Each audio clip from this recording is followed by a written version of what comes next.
లోకంలో విలువ లేకపోయినా దేవుని దృష్టిలో ఆశీర్వదింపబడిన వ్యక్తివి. ఇది నమ్ముతున్నావా?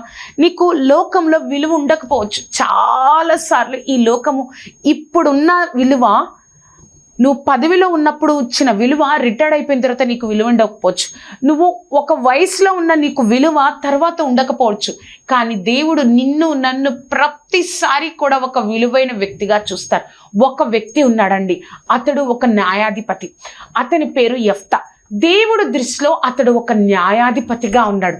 కానీ ఈ లోకము దృష్టిలో అతడు ఎలా ఉన్నాడో చూద్దామా? న్యాయాధిపతులు 11వ అధ్యాయము 1, 2, 3 వచనాలు. గిలాదు వాడైన యెఫ్తా పరాక్రమ గల బలాఢ్యుడు. అతడు వేశ్య కుమారుడు. గిలాదు యెఫ్తాను కనెను. గిలాదు భార్య అతనికి కుమారులను కనగా వారు పెద్దవారై యెఫ్తాతో, నువ్వు అన్య స్త్రీకి పుట్టిన వాడవు కనుక మన తండ్రి ఇంటి నీకు స్వాస్థ్యము లేదనిరి.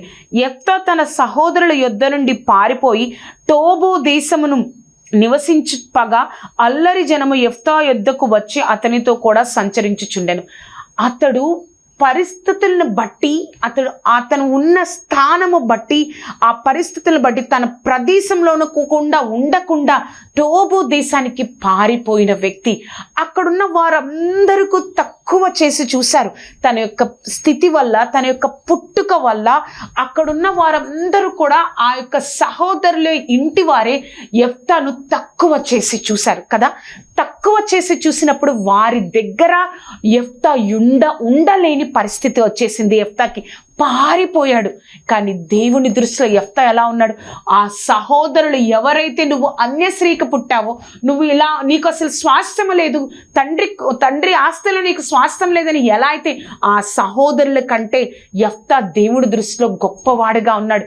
అక్కడికి వెళ్ళిపోయాడు, ఆ టోబు దేశానికి వెళ్ళిపోయాడు. బైబిల్లో కొంతకాలం అని ఉంది, కానీ కొన్ని సంవత్సరాలు అక్కడికి వెళ్ళిపోయాడు. చిన్న వయసులో వెళ్ళిపోయాడో, మధ్య వయస్కులో వెళ్ళిపోయాడో, అక్కడికి వెళ్ళిపోయిన తర్వాత యవనస్తుడిగా వెళ్ళిపోయాడు. అక్కడ వివాహం చేసుకున్నాడు, అక్కడ స్థిరపడ్డాడు. ఇప్పుడు దేవుడు దృష్టిలో ఎలా ఉన్నాడు యెఫ్తా? ఒక న్యాయాధిపతిగా. ఆ న్యాయాధిపతి, నేను దేవుడు ఇంత గొప్పగా యెఫ్తాను చూస్తున్నానని వీరందరికీ తెలియాలి కదా. ఎవరైతే పంపించి వేశారో, ఎవరైతే ఆ యొక్క దేశస్థులు పంపించి వేశారో వారందరికీ తెలియాలి కదా. వారి కోసం దేవుడు అమ్మోనీయులను ఇశ్రాయేలు మీద యుద్ధానికి పంపాడు. చూసారా? అమ్మోనీయులను ఇశ్రాయేలు మీదకి యుద్ధానికి పంపాడు. అమ్మోనీయులు ఇశ్రాయేలు మీదకి యుద్ధానికి వచ్చినప్పుడు వీరు యెఫ్తాను, ఈ యొక్క పెద్దలందరూ, ఇశ్రాయేలులో ఉన్న పెద్దలందరూ, సహోదరులందరూ ఎత్తుక్కుంటా యెఫ్తా దగ్గరకు వెళ్ళారు. ఆ టోబు దేశంలో పారిపోయాడే కొన్ని సంవత్సరాల క్రితం.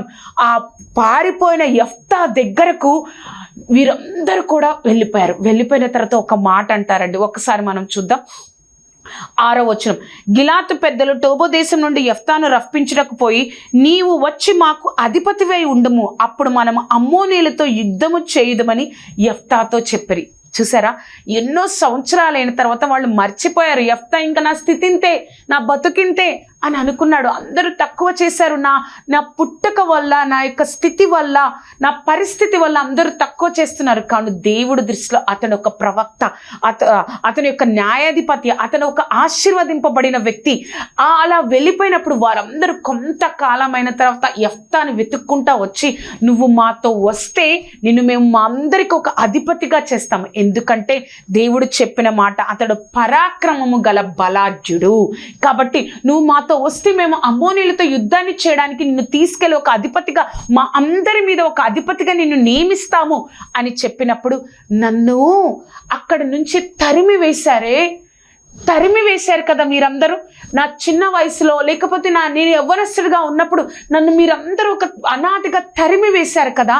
నేను ఇప్పుడు నేను అక్కడికి వస్తే నిజంగా మీరు మీ అందరి మీద నన్ను అధిపతిగా ఉంచుతారా? మీరందరి మీద నన్ను అధిపతిగా ఉంచుతారా అని ఆ పెద్దలతో అడిగినప్పుడు వారందరూ అంటారు, నీకు మాకు యెహోవాయే సాక్షిగా ఉంటాడు. నువ్వు వచ్చినట్లయితే, నువ్వు మాతో వచ్చినట్లయితే నిన్ను అధిపతిగా చేస్తాము అని చెప్పినప్పుడు యెఫ్తా వారితో టోబు దేశము నుంచి ఇశ్రాయేలు దేశానికి వస్తారు. ఆ వచ్చినప్పుడు ఏం జరిగింది అంటే 11వ అధ్యాయము 10-11 వచనాలు. గిలాదు పెద్దలు, నిశ్చయంగా మేము నీ మాట చొప్పున చేయుదుము, యెహోవా మన ఉభయుల మధ్య సాక్షిగా ఉండునని యెఫ్తాతో అనిరి. కాబట్టి యెఫ్తా గిలాదు పెద్దలతో కూడా పోయినప్పుడు జనులు తమకు ప్రధానిగాను అధిపతిగాను అతనిని నియమించిరి. వెళ్ళినప్పుడు ప్రధానిగా అధిపతిగా అతనిని నియమించిరి. చూసారా, ఒక కాలంలో యెఫ్తాను తృణీకరించారు. వారికి భయపడి నీకు స్వాస్థ్యం లేదు, నువ్వు నీ స్థితి ఇది అని చెప్పి తక్కువ చేసి మాట్లాడిన వారే యెఫ్తా చిత్తము దేవుడి చిత్తము యెఫ్తా జీవితంలో ఉంది కాబట్టి ఎక్కడికో యెఫ్తా వెళ్ళిపోయాడు, పారిపోయాడు. కానీ పెద్దలందరూ, ఇశ్రాయేల్ ప్రజలందరూ మరలా వెతుక్కొని యెఫ్తాను తీసుకొచ్చి అతన్ని ప్రధానిగా అధిపతిగా నియమించారు కదా. ఎక్కడైతే అవమానం పొందాడో, ఎక్కడైతే తక్కువ చేయబడ్డాడో, ఎక్కడైతే పారిపోయాడో, ఎక్కడైతే బాధపడ్డాడో, కొన్ని రోజులు దేవుడు నన్ను మరిచిపోయాడేమో, ఇంకా నా స్థితి ఇంతేనేమో, నేను చనిపోయే వరకు నా స్థితి ఇంతేనేమో అనుకున్న యెఫ్తా జీవితాన్ని దేవుడు ఆశీర్వదించాడు కదా. నువ్వు కూడా ఇప్పుడు యెఫ్తా ఆ యొక్క టాపు దేశానికి పారిపోయి ఇంకింతే నా స్థితి, చనిపోయే వరకు నన్ను అలా అవమానించారని ఆ అవమానంతో ఉన్న జీవితంలో ఆ మాటల బాధ నీ హృదయంలో ఉందేమో. ఆ మాటల బాధ ప్రతి నిత్యము నిన్ను బాధ పెడతా ఉందేమో. గుర్తు చేసుకున్నప్పుడల్లా నీకు తెలియకుండానే నీ కళ్ళల్లో నుంచి నీళ్ళు వచ్చేస్తున్నాయేమో. అంత బాధపడ్డావేమో కొంతమంది మాటల వల్ల. అంతగా నువ్వు కొంతమంది మాటల వల్ల నా స్థితిని బట్టి వారు నన్ను తక్కువ చేశారే అన్న మాటల బాధ నిన్ను కృంగదీస్తా ఉందేమో. ముందుకెళ్ళనీయకుండా అయ్యో ఇంకా నా జీవితాంతం ఇంతే, నా బిడ్డలు, నేను, నా కుటుంబం ఇంతే అని అనుకుంటున్నావేమో. ఒక సమయం వస్తుంది యెఫ్తాలాగా దేవుడు వారి ఎదుటే ఆయన శక్తి ఏమిటో, నువ్వు ఆయన యందు విశ్వాసం ఉంచి, విధేయత కలిగి, నమ్మిక ఉంచి, భయభక్తులు కలిగి జీవిస్తున్నావు కదా. ఒక సమయం వస్తుంది,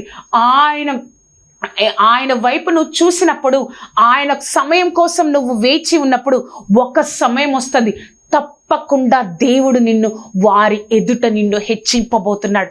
తప్పకుండా దేవుడు నిన్ను వారి ఎదుట నిలబెట్టి, తప్పకుండా ఎలా అయితే ఒక అనాథగా యెఫ్తాను పంపించారో వాళ్లే తీసుకొని వచ్చి ఒక అధిపతిగా, ప్రధానిగా ఎలా నిలబెట్టారో, ప్రతి ఒక్క హృదయం దేవుని యొక్క చేతిలో ఉంది కాబట్టి, సామెతలు 21:1 ప్రతి ఒక్కరిని హృదయం దేవుని చేతిలో ఉంది కాబట్టి ఆ హృదయాల్ని ఎలా తిప్పుతాడో తెలీదు, ఎలా దేవుడు నిన్ను ఆశీర్వదిస్తాడో తెలీదు.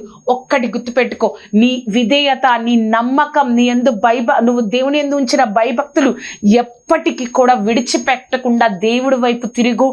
ఆయనే నీ తల పైకెత్తుతాడు, ఆయనే నిన్ను హెచ్చిస్తాడు.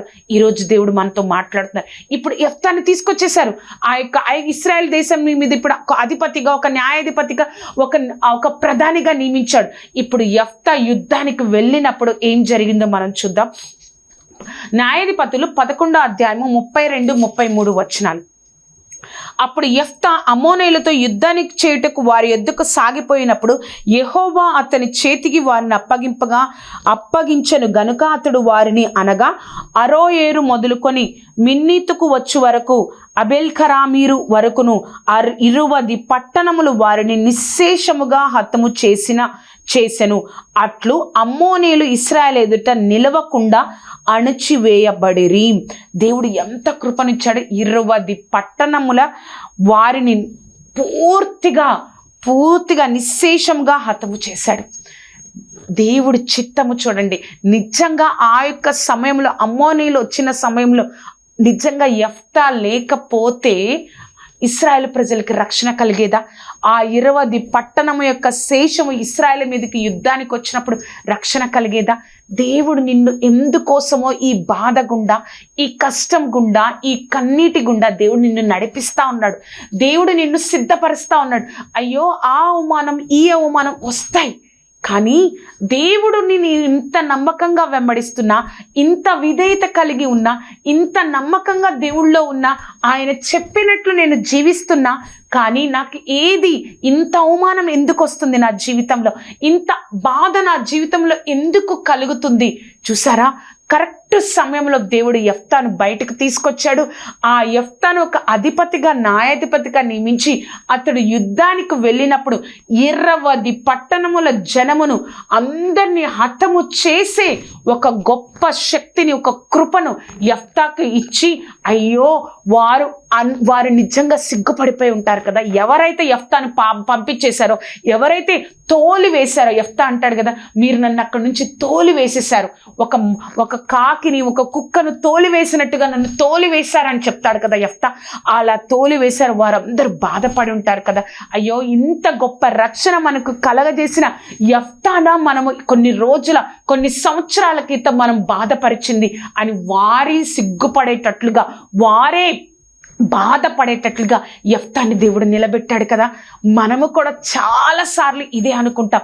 నీ పరిస్థితి ఎలా ఉందంటే కొంతకాలము అయిన తరువాత అని ఉంది కదా, ఆ కొంతకాలంలో నువ్వు ఉన్నావేమో ఆ బాధ అనుభవిస్తూ, ఇంకా ఎప్పుడయ్యా నా ఆశీర్వాదం, నన్ను ఎంతగానో అవమానించారు ప్రభా, నన్ను ఎంతగానో తక్కువ చేసి చూస్తున్నారు ప్రభా, ఇంకా ఎప్పుడు ప్రభా నా ఆశీర్వాదం అని నువ్వు అనుకుంటున్నావేమో. ఒక సమయం వస్తుంది, ఎలా అయితే దేవుడు యెఫ్తాను హెచ్చించడం కోసం ఇశ్రాయేల్ ప్రజల మీదకి అమ్మోనీయులను యుద్ధానికి పంపాడో, అలానే దేవుడు తప్పకుండా ఒక సమయంలో నీ తల ఎత్తడం కోసం పరిస్థితులన్నిటినీ మార్చి, ఎవరైతే పరిచారో, ఎవరైతే తోలి వేశారో వారే సిగ్గుపడేటట్లు, వారే యెఫ్తాకి భయపడేటట్లు, వారే యెఫ్తాని ఒక అధిపతిగా, ప్రధానిగా హెచ్చించేటట్లు దేవుడు చేశాడో, నిన్ను కూడా దేవుడు హెచ్చిస్తాడు, మనల్ని కూడా దేవుడు హెచ్చిస్తాడు. మనతోనే మాట్లాడుతున్నారు. ఈ లోకం నిన్ను తక్కువ చేసి చూసినా నువ్వు దేవుని దృష్టిలో ఆశీర్వదింపబడిన వ్యక్తివి. దేవుడు నిన్ను అలా చూస్తున్నాడు, కానీ ఆ లోకానికి చూపించే సమయంలో నువ్వు దేవుడి నుంచి వెనుక తిరగద్దు. లోకానికి కూడా ఈ వ్యక్తి ఆశీర్వదింపబడిన వ్యక్తి అని ఈ లోకానికి దేవుడు నిన్ను చూపించబోతున్నాడు. నువ్వు వెను తిరగవద్దు.